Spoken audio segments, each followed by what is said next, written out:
All right, well, Aliyah Boston, thank you so much for making the long trek to WTHR here, downtown Indianapolis, going into year 3 for you here in the WNBA. Kind of crazy. Is that crazy? It's kind of crazy to think how fast time is going. I was actually just saying that. Like, I can't believe this is my third. Did Aliyah Boston just take a subtle jab at her former coach while praising new head coach Stephanie White?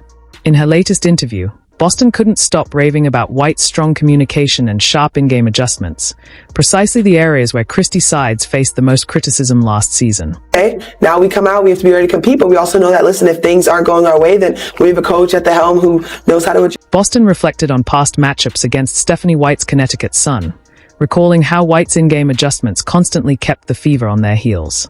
Now, with White at the helm in Indiana, Boston's excitement is clear, and her comments suggest just how impactful this coaching upgrade could be for Caitlin Clark and the entire roster. If you're hyped for what's coming, drop AB and CC in the comments. Let's go. Off season for you. There's a lot going on with the team, a lot going on with the WNBA, women's sports in general. How was the off season for you? Off season was great. I was able to participate on Rival, so I was super excited about that, and kind of just looking at our team in general, all the changes we made. It has been a lot. It's been super fast, but I think they've all just been super exciting moves for us, and I'm excited to get the season started because I think we have so much. The moment Aliyah Boston began discussing the Fever's off-season moves, her face lit up with pure excitement. She wasn't just pleased, she was genuinely thrilled with the front office's work, calling the team's additions super exciting. Her enthusiasm was unmistakable, a stark contrast to the subdued demeanor we saw during last season's challenges. Mentioned it right there. It felt like there was 1 week, maybe a month, maybe more ago, that it was just like bang, bang, bang. Someone else new coming to the team via trade, via free agency. All really valuable pieces. Winning experience with those additions as well. What do you make of the newcomers on this team and how everyone will gel together after such a promising year last year for you guys? Boston didn't hold back when assessing the impact of Indiana's new additions. The arrival of seasoned veterans, she explained, completely shifts the dynamic of this young Fever squad.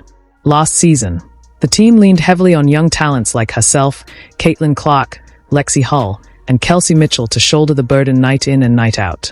Now, with proven winners in the mix, the roster has a new edge, something Boston clearly appreciates, having come from a championship culture at South Carolina. I think when you look at who we've brought in and who is still here, I think what really helps us and excites us the most is that we win. We win a lot. Coming from winning programs just in general, and being able to put this together, I think it's going to be super exciting. Like every time we get on the court and we're practicing or if we're playing pickup, we're like, I can't wait to get the season started. Like we are going to just play so. What stood out most was how dramatically Boston's tone has shifted.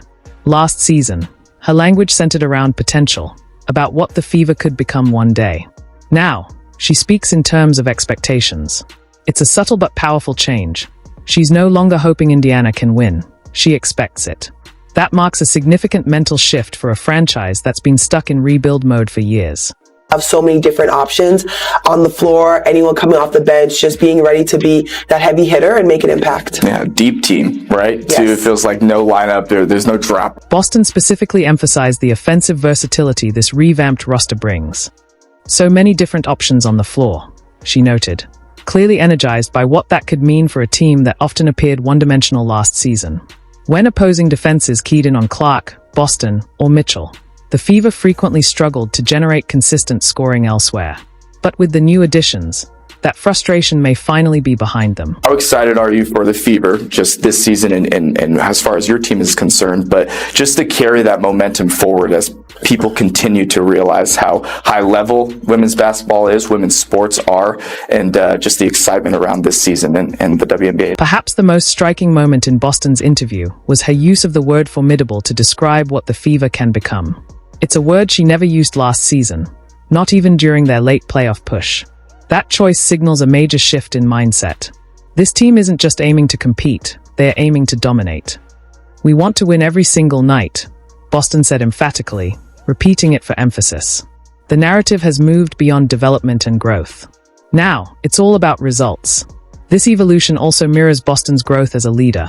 No longer content with moral victories, she's holding herself and her teammates to a winning standard. We're going to ride the momentum. We're going to ride the wave. I think there's no way you don't. You know, there's so much eyes, there's so much energy, there's so much attention. It's like every time you step on that floor, you want to play your best because you know there's so many people watching. And it's not just for you. It's for the little kids that continue to dream of being where you are and be like, oh my gosh, they're my favorite player. And the fans that continue to watch, it's like you want to continue to show them, like, listen, we come out here, we compete not just for ourselves, but for you guys because you guys pour so much attention, so much love on this Fever squad. And so Dana Borner echoed similar thoughts, emphasizing that the Fever are now a legitimate threat on every level of the court. With Boston's presence in the post, Clark's lethal perimeter game, and a roster brimming with multiple scoring threats, opposing coaches will have their hands full trying to game plan against this revamped team. While Boston was clearly enthusiastic about the new player additions, her most telling remarks came when discussing the coaching change. The shift in her entire demeanor when talking about Stephanie White versus her former coach speaks volumes about how the players feel about this major upgrade on the sidelines. Also, part of the newness of this season, and it feels like it's kind of hitting a crescendo, right, as we are only a month away. But head coach Stephanie White, new to town, not really new to town, new maybe for you, but what has that relationship been like in kind of the Stephanie White regime here going? When you hear Aliyah Boston speak about Stephanie White, there's an unmistakable shift in her tone. A genuine excitement that's worlds apart from how she spoke about coaching last season. What makes Boston's perspective especially intriguing is her first-hand experience facing White as an opponent when White coached the Connecticut Sun, giving her a unique insight into the impact White can have on a team. I think Steph has just done a great job ever since she got the job of just communicating. I remember within the first few weeks that she had the job, we were watching film about how she wanted me to be able to play, what she thinks of the team, what she wants our goal to be once the season starts, where we want to end. And I think for me, that's super important because even though it feels like I've been in the league for quite some time, you know, this is only my third year, and being able to learn from a coach that you've been able to see, especially being able to play against her and seeing the way that she coaches, the way that she makes adjustments, is super exciting. Boston couldn't stop praising White's communication skills, and this feels particularly significant. We have a coach at the helm who knows how to adjust, right? Boston said with palpable enthusiasm. Communication was one of the biggest criticisms from fans and analysts about Christie sides last season. Remember those timeouts when players looked confused about assignments? Or the late-game situations where the team seemed to lack direction?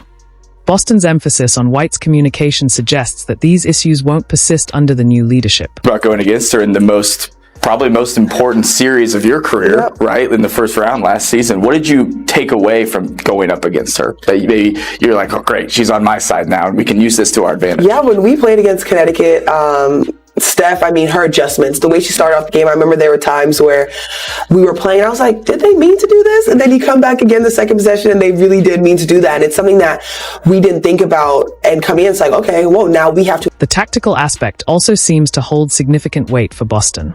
She specifically recalled facing White's Sun team, highlighting how White's in-game adjustments caused major problems for the Fever. When we played against Connecticut, her adjustments, the way she started off the game, they always brought something new to the table, Boston explained. This, in basketball player code, is a subtle admission.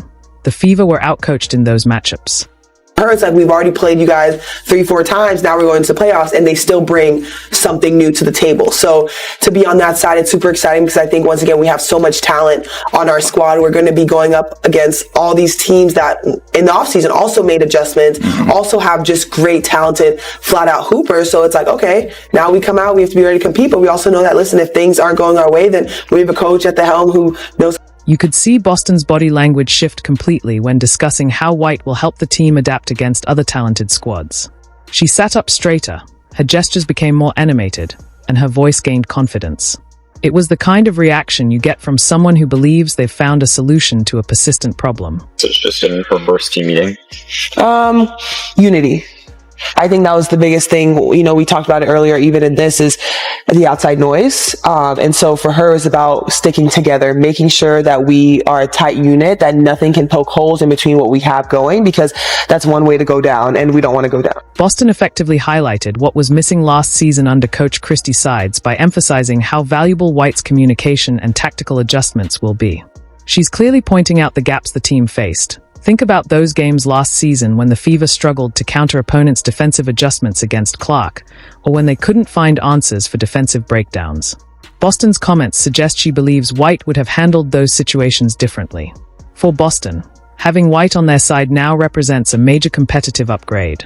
Last season, she often seemed frustrated when the team couldn't make the necessary adjustments.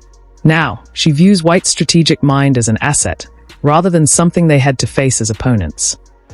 Just by how we operate with each other off the court, how we are on the court, I think being able to be selfless is another thing that we talked about in the team meetings, like giving up a good shot for a great shot. And I think that's just super important because when you get in games, you never know when your number is going to be called to hit that big shot, and being able to trust each other to be able